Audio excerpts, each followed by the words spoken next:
प्रसाद। प्रसाद भगवान का अधरामृत होता है। प्रसाद किसको कहते हैं? पहले तो वो क्या एक फल है, एक मिष्टान है, एक भोजन है, पर भगवान को हम जैसे भोग लगाते हैं तो भगवान को नेत्रों के द्वारा, सुगंध के द्वारा ग्रहण कर लेते हैं। अब वह ग्रहण करने के बाद जो बचता है वह होता है प्रसाद।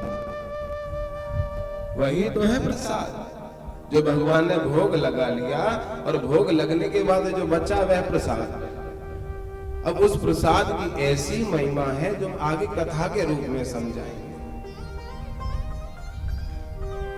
और आप तो यहां समझ लीजिए कि भगवान के अधरामृत होठों से निकला हुआ है प्रसाद है, और वह प्रसाद लेते समय मान लो हम एक शिष्टाचार ना रखें, एक नियम ना रखें, तो क्या होगा कि आपातुकी में या तो वह प्रसाद नीचे गिरेगा,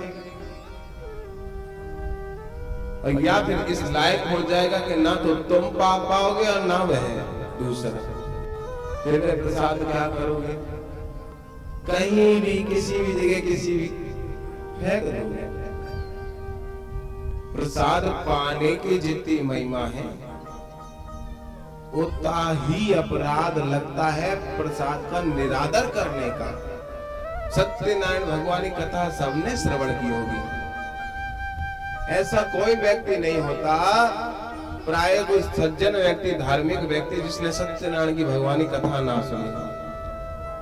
सत्यनारायण व्रत कथा में केवल प्रसाद का निरादर कर दिया था, और प्रसाद का निरादर अर्थात प्रसाद को छोड़ के चली गई थी। छोड़ के तो गई थी, केवल प्रसाद को छोड़ के चली गई, और प्रसाद को छोड़ के जाने के चक्कर में उसके स्वामी की, उसके पति की नाव पानी में डूब दी। ये प्रसाद का अनादर, अपमान होने का पाप है।